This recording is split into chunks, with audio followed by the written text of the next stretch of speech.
Okay, joining me now are Howard Hewett and Jeffrey Daniel from the band Shalamar. Of course, 2/3 of Shalamar. First things first, how are you?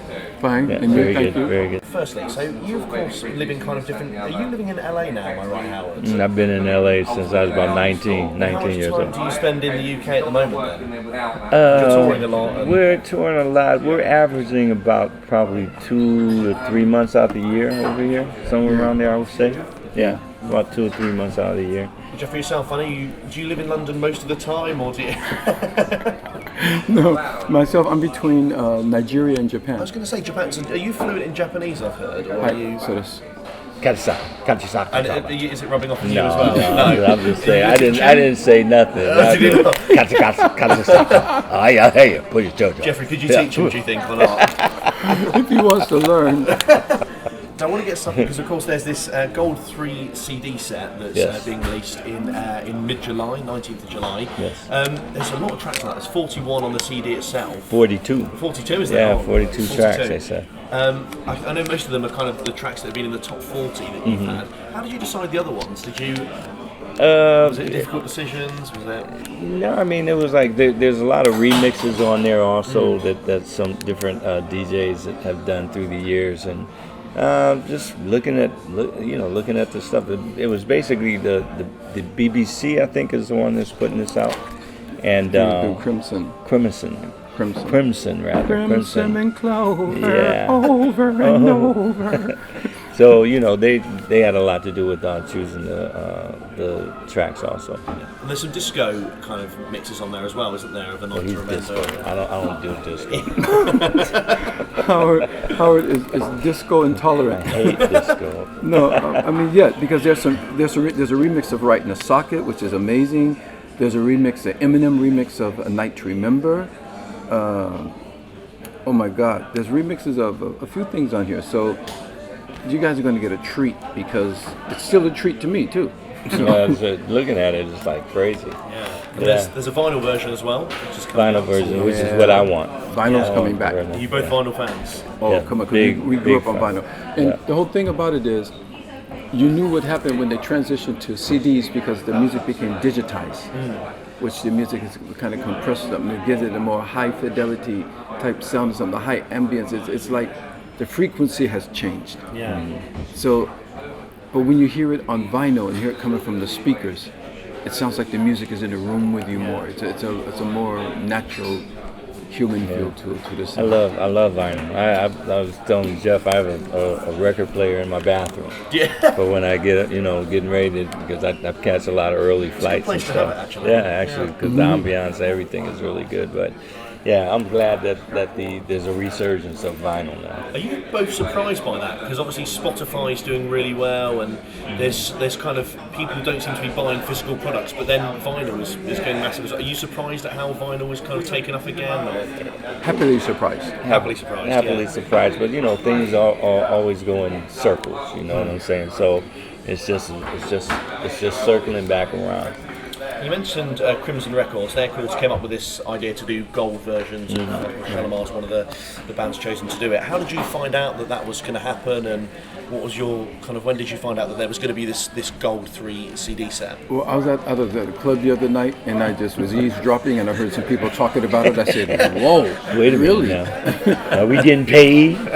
No. Actually, apparently they must have contacted our guy Craig. They contacted him and they got us involved with it. So here we are. All right, guys. So,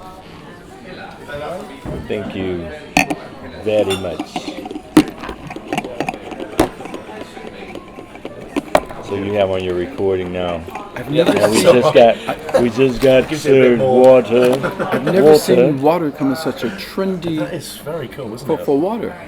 That's very trendy. What's this all about? It's crazy. A friend of ours was here a couple of weeks ago from the States, and she stayed at this hotel.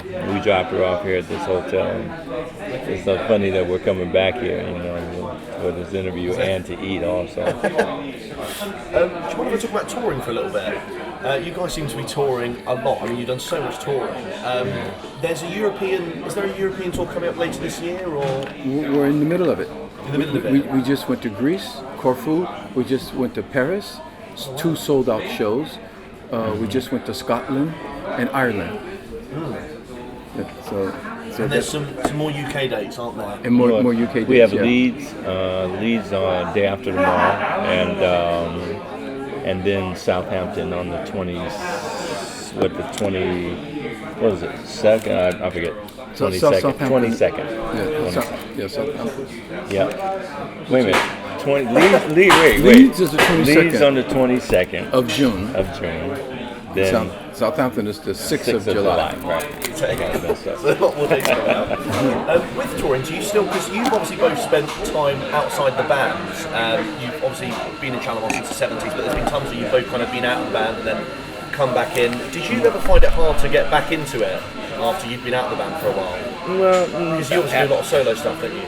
I do all my solo stuff at home, and this is like a real nice departure from doing my solo stuff, because I'm on the road at home all the time. Yeah. But when they say on the road, see, at home you can like, come home, go home Monday, Tuesday, Wednesday, and then Thursday leave out and do a show Friday, Saturday, maybe Sunday, come home. At least I sleep in my own bed, for like 3 or 4 days a week or whatever.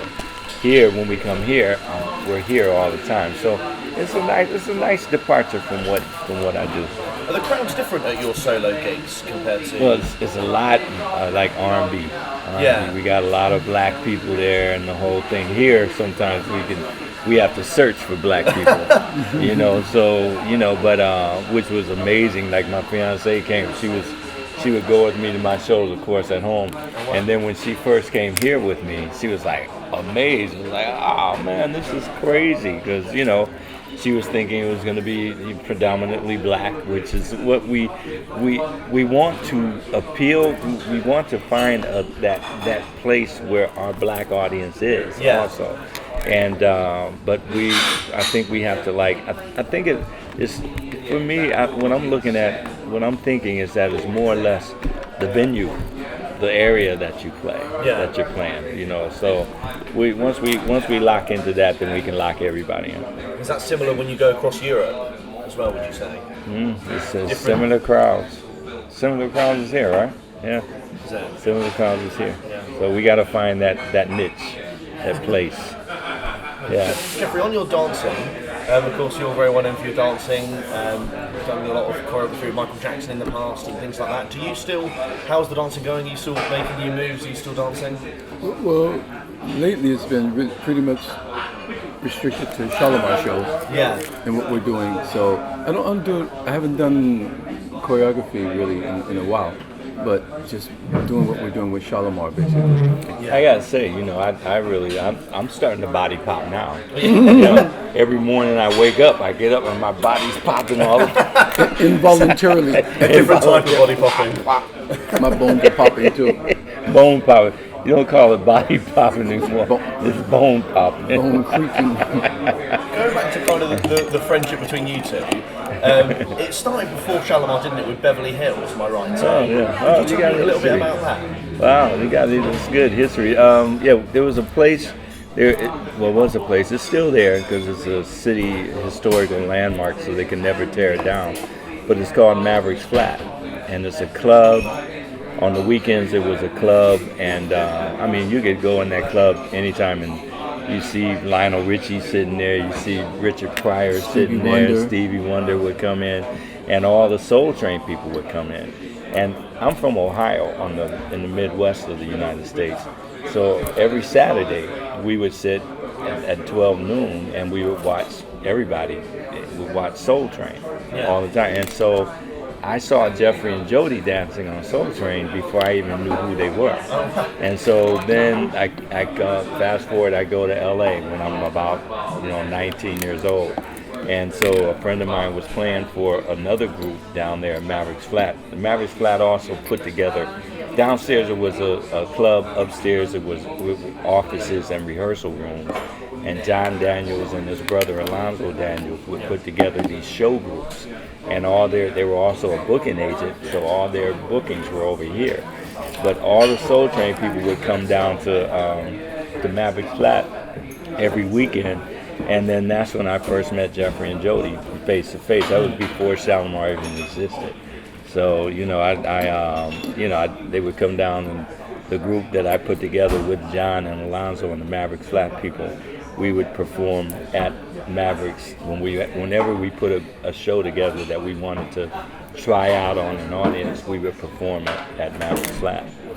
And again, on the pre-Shalamar years, Jeffrey, what were some of your musical influences? Who kind of influenced your music and maybe even your dancing as well? It's very broad Yeah. because, of course, growing up in a church, and Reverend James Cleveland, and I was singing in his youth choir as well. And then from there, everything from James Brown to everything that was coming along. I mean, the Motown movement, all the groups coming from Motown, then later the Philly International and Stax Records, it's so broad I can't even mention it all. And in dancing, I was heavily influenced as a kid by James Brown, people like Fred Astaire, Danny Cage. I like the things that comical and showmanship type things. Yeah. And then on to when I first saw Don Campbell, who invented the Campbell lock, which is a dance called locking now. He went on Soul Train, and the first time I was watching TV before I was on Soul Train, and I saw this guy doing this lock dance. That just changed my life. I said, oh my God, that's it for me. And the robot, all these things that came along. Now, some of it looks silly now when you look back at it, but still. And in terms of modern music as well, is there anything what kind of groups or kind of solo artists that are around now? Are there any that you really kind of suit that you've really taken an interest in? Or? Yeah, I really like